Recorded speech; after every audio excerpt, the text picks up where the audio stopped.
Oh look everybody, is that another reboot I see?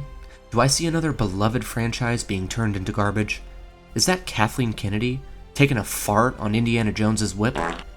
Is that another IP that Disney shamelessly bought up for the sake of buying fans, not realizing that you actually have to please the fans to make money off of them? Hang on to your hats, folks. It's gonna be a bumpy ride.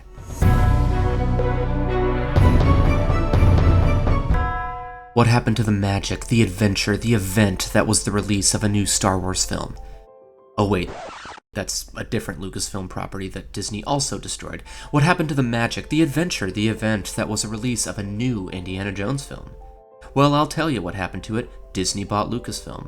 And anyone who's been paying attention for the last few years knows that that's just about all it takes anymore for our favorite franchises of the past to be turned into soulless, shallow turds, slowly floating toward the bottom of the bowl. But for those of you who haven't been paying attention, Cletus will show you the way. See, Disney likes to do this thing where they wait for other production companies to become successful and then buy them. Why do the heavy lifting yourself when you can just let someone else do all the legwork for you? Then offer them an exorbitant amount of money that they cannot possibly refuse. Maybe wait for the company to be in a tough financial place and swoop in to save the day. Want some proof? January 2006, Disney purchases Pixar for $7.4 billion. December 2009, Disney acquires Marvel Entertainment for $4 billion, shortly after the release of Iron Man 1. This deal included not only the rights to make films and shows, but also ownership and rights over toys and comics. October 2012, Disney buys Lucasfilm for $4.05 billion, on the verbal agreement to George Lucas that they would use his outline when making the sequel trilogy, which we all know didn't happen. March 2019, Disney buys 21st Century Fox for $71.3 billion. This purchase was particularly scary given that it was the first time a major movie studio simply went poof since MGM back in 1980. It took the number of big movie studios in Hollywood down to 5: Disney, Warner Bros., Sony, Universal, and Paramount. This one included movies, TV shows, a movie studio, multiple TV networks, and a controlling stake in Hulu.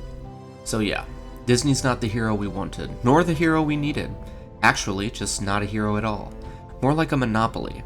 And they may have gotten away with it too if it wasn't for us, the fans, reminding them at every turn that you can't just slap Star Wars or Marvel onto something and expect people to like it. Yes, we may show up to watch it, but you have to earn the trust of your fans, and after enough mistakes, we will stop showing up. Back to Indiana Jones. An Indiana Jones reboot actually almost worked once before. 2008's Kingdom of the Crystal Skull was not a great movie by any stretch, however, it made money. Critics and fans weren't too fond of it, but it made money. The film had a budget of $185 million. Take marketing into account, the film probably cost roughly $370 million to make, and the box office was $790 million worldwide, and that's a pretty good profit. But also worth mentioning, at the time of the film's release, theater ticket prices averaged $7.18. The average price for a movie ticket today is somewhere between $11 and $14. It's hard to find an exact figure on this, but just know that if AMC is your neighborhood movie theater, you're paying a lot more than that. So basically, if the same number of people go to see the Indiana Jones reboot, Dial of Destiny, as the number of people who turned up to see Kingdom of the Crystal Skull, the movie would make well over $1 billion. Now, of course, this won't happen, but I do find this interesting. Given how rare it is to see a film cross the $1 billion threshold, it just goes to show how many people just don't turn up to the theater anymore. For good reason, in my opinion. With a few tweaks, Indiana Jones' Kingdom of the Crystal Skull could have been a decent film. Shia LaBeouf was set to take up the mantle and has admitted to dropping the ball on his performance in that film.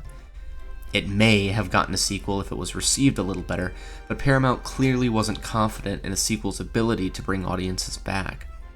Shia LaBeouf also started getting kinda goofy in the head around that time, so probably for the best.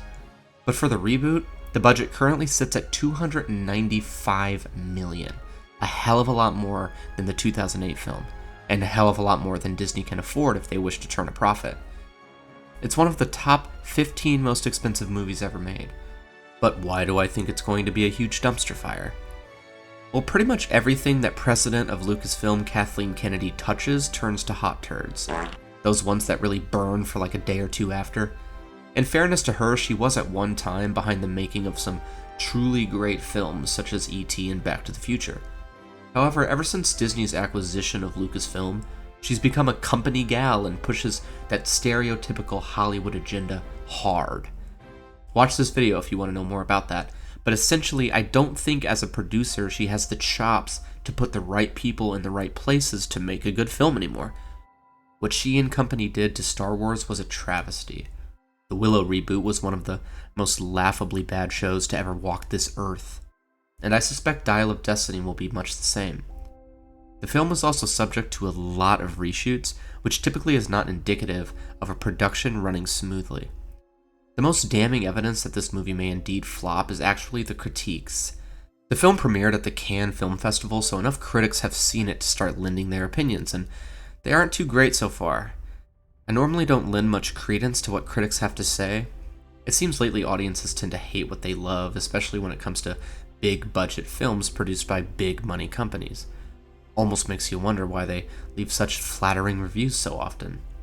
Either way, the film is currently sitting at a 50% on Rotten Tomatoes, but even some of the positive reviews display an air of negativity with sentiments such as, quote, "A film that feels like an at least sideways commentary on Hollywood's age of IP recycling.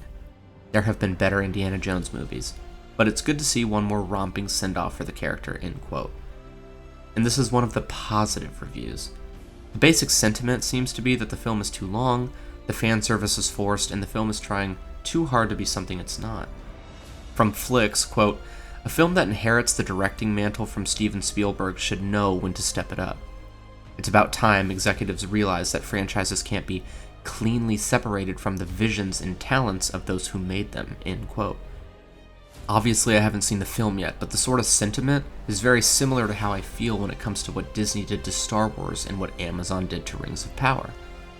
When you get too far separated from the original creators of the IP, you end up with shallow reimaginings. Obviously, J.R.R. Tolkien didn't direct the Lord of the Rings trilogy, but Peter Jackson was wholly committed to staying true to the lore and messages of Tolkien's works. We had no interest in putting our messages into this movie, but we thought that we should honor Tolkien by putting his messages into it. And say what you will about George Lucas and the prequel trilogy, but the most recent iterations of Star Wars are starting to make it look pretty damn good. James Mangold directs the film. His resume includes films such as Logan, Ford vs. Ferrari, 3:10 to Yuma, Walk the Line, and other blockbuster films, making him a seemingly good choice to direct the film. He clearly has the chops to make a good film.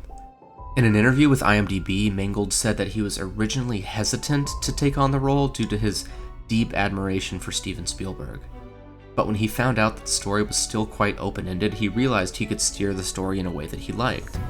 Mangold co-wrote the film alongside the Butterworth brothers and David Koepp. It's hard to say what happened, if anything. We really can only speculate at this point. However, IndieWire says, quote, "Not only is Indiana Jones the Dial of Destiny an almost complete waste of time, it's also a belabored reminder that some relics are better left where and when they belong. If only any previous entries in the series had taken great pains to point that out." I really enjoy making these videos, and I'd like to keep making them, so please subscribe and like the video. Thanks for watching.